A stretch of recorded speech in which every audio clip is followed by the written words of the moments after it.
Hi, guys. Hi, Claire. Hi, Hi. everybody. Hello. Welcome to an evening show, right?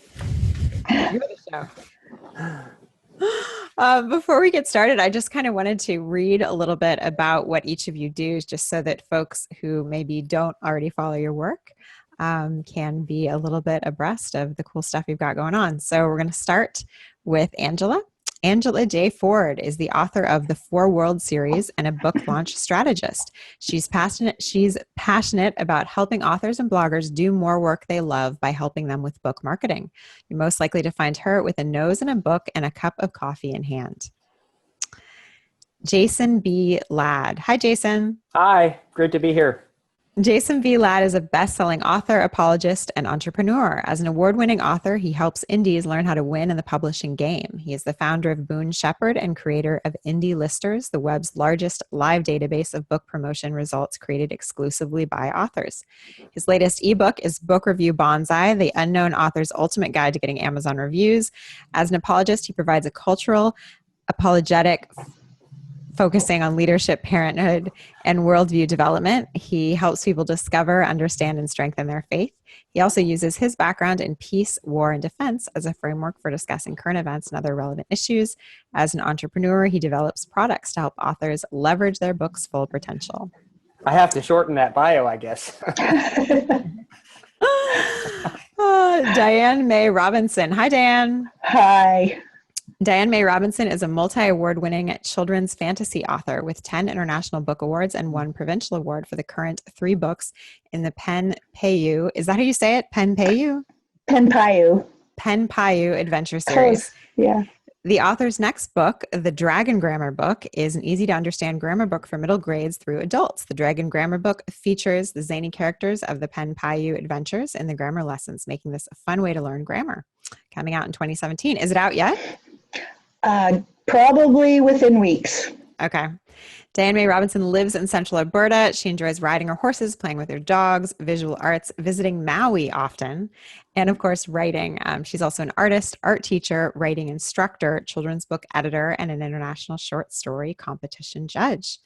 Awesome. What a crowd. So Jason, can you get us, kicked off here? I want to hear more about your journey and as it relates to this sort of bigger topic, this thorny idea of success. Where did success come from in your life and how did you find it? Well, sure. I'll kick it off here. I guess we'll start somewhat at the beginning. Before I was an author, I was a Marine for 14 years on active duty, and I'm currently married. We've had 7 kids, and I'm 7. How many boys and how many girls?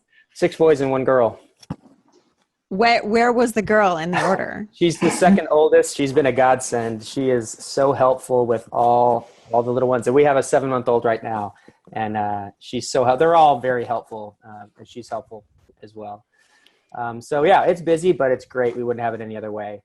But one thing I started getting into as I was starting to transition out of the military was publishing. Started as I really started developing a reading explosion because I stumbled upon a topic I was interested in, and that the e-reader came out, and I just couldn't stop reading. And eventually that overflowed into some writing. I started a writing project. I later determined maybe I can make this into a book. Maybe it can help some people. And that's what led to my first book. I ended up self-publishing, so I went the indie route. I started learning all about it, and that process started, I think, back in about 2012 for me. And I've been doing the publishing thing kind of on the side ever since.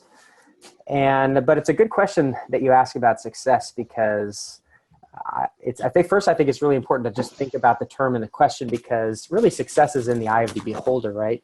It's, what is success? And as I think about that question, I kind of think of it on 2 levels. I think of kind of the primary success in life. And for me, I think you have to figure out what's really important in life and kind of answer those big questions before you can get to anything else. the questions on meaning and purpose, really. That's why I wrote my whole first book. But once you answer those questions, like, why am I here? What's my purpose? I think that really unlocks your potential to figure out what else is really important and what's not. So I think when we talk about success, I think the first success for anyone is really to discover, why are they here and what's their purpose? And if they can figure that out, then I say they have succeeded. But what that's going to do, that's going to let them focus on all those other successes that are still important, maybe not as significant, but still important. And it's going to allow them to pursue those without fear of failure, fear of if they don't succeed at that, that's not where their worth is, and it's not going to cripple them. So, the question about success, am I successful? I think so, but probably not for the reasons that anyone else might. I feel like I'm successful because I married the right woman. I have a loving family, and I've figured out my priorities. So when it comes to all the other little things, they could fall apart and I'd be okay. So that's how I define success. The primary. Now, the secondary level of success, maybe let's talk about publishing, talk about downloads, let's talk about reviews, let's talk about accolades. Absolutely important and inspiring for all the authors out there, if they're authors. Then we can talk about how you measure that. But maybe I'll just stop there and maybe we'll come back. Awesome. So Diane, I want you to jump in here, and I want to hear about your path to becoming a writer, because I have the sense from what I know about you that you've really had to kind of believe in your dreams and kind of chase them like crazy to get where you are. Totally true. My path to becoming a multi-winning award writer has been very long and tedious, and totally needed to believe in myself all the way through this path. But the journey started probably 20 years ago when I decided to go back to college, learn journalism, branch off into children's book writing, then start submitting the process. I wanted to get a traditional contract. So you learn about, how to submit, how to do your query letters, what to do, what not to do. Anyway, long story short, 9 years later, 27 rejections, I get my first publishing contract. I know. So yeah, a lot of believing in yourself. A lot of times when you really wanted to give up and just go, no, this is my dream and I have the skills and I really want to do this. So getting that first contract should have been the big hooray moment in my life. And it was at the time. Unfortunately, that publisher had financial difficulties and couldn't continue to publish the book. So, lots of tears, paper shredding, all kinds of tantrums, and back on the horse again. And I'm going to start again. I'm thinking, well, what's another 9 years if it's my dream? So I start the whole process again, and just thinking, I don't know, but I got to try.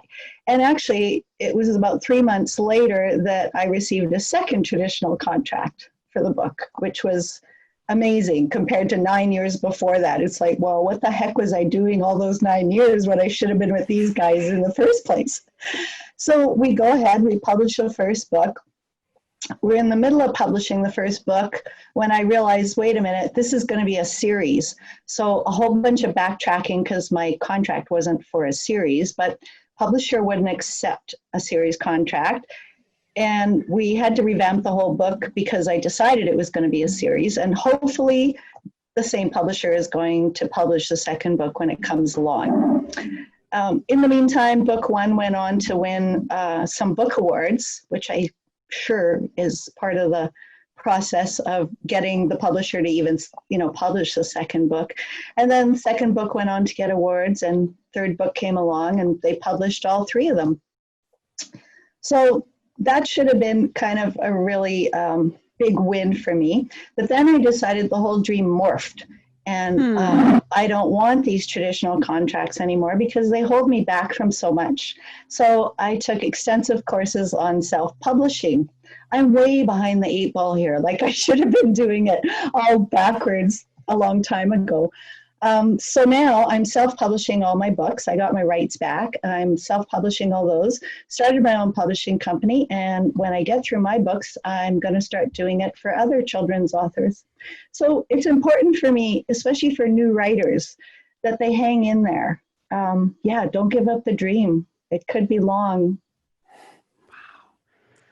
Okay, so Angela, talk to me about your dreams, because your dreams a couple years ago, you had this dream of quitting your job and going out on your own, right? So how did you take this from a dream to reality, and what did that mean for your mindset, or for your life? Well, it was a pretty scary leap to go ahead and quit my job. And I remember thinking about it. I had grown up in this family that was very encouraging and very supportive. And my parents were always like, go, like, do what you want to do and leave your dreams. And they were just very supportive with that. And I have 4 sisters, and, imagination was always something that was huge, that ran in the family. We were all very entrepreneurial. Me and my sisters had a band back in the day when we were younger, and, we recorded an album and put that out. And I really was fascinated by the whole being an entrepreneur and going out there and doing awesome things. But then also I had this whole mindset just around money, and really like, what was I going to do in order to make sure I had a steady income coming in? And especially if I did like quit my job and all the benefits that come with that and the pay time off, just because being an entrepreneur can be hard because you just work all the time, and no one's looking at you and going like, hey, make sure you take like your 3 weeks off this year, and, like scatter them out those days so that you have your time off, and we'll keep paying you and we'll take care of your benefits, even though, you're off on vacation. So that was one of the things. The things was that I really wasn't sure what I wanted to do, and if the things that I wanted to do would bring in that income that would support me.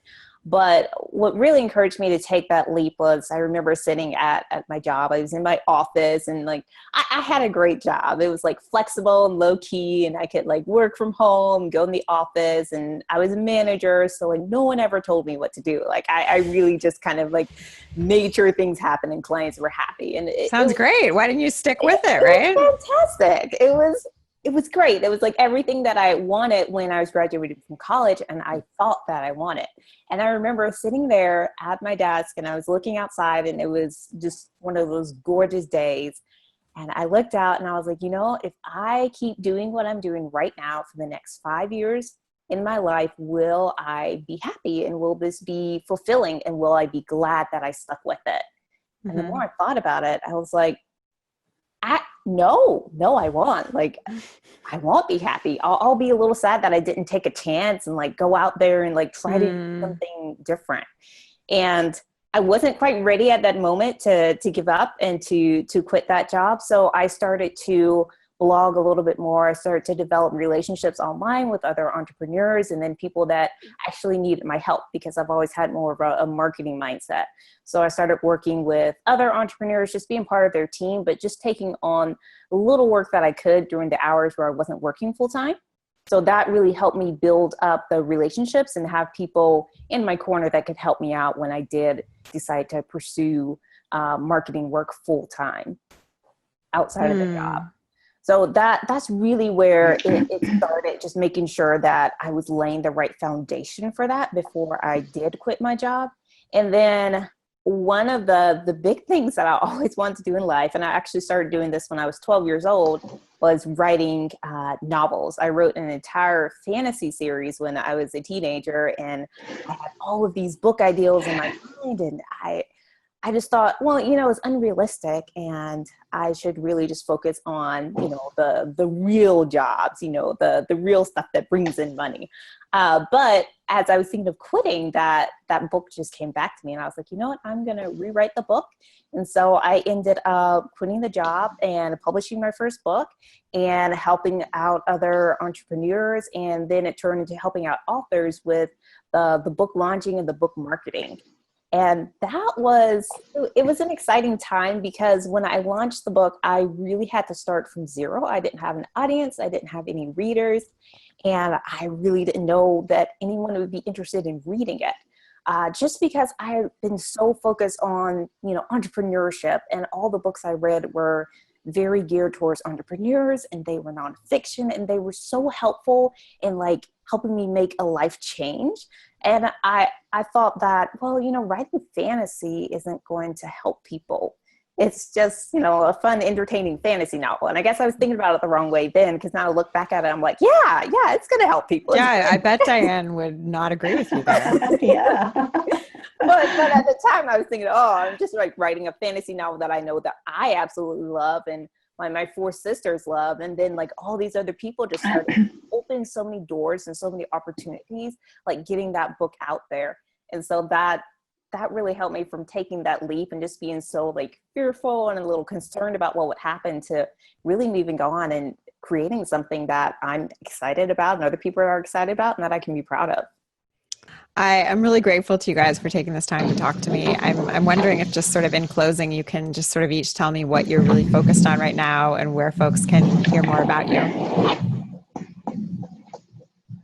I'll kick it off. I think that's kind of the theme so far. So my latest project is called Book Review Bonsai, the unknown author's ultimate guide to getting Amazon reviews. And it's about one thing, and it's how to launch basically a book review campaign to get Amazon.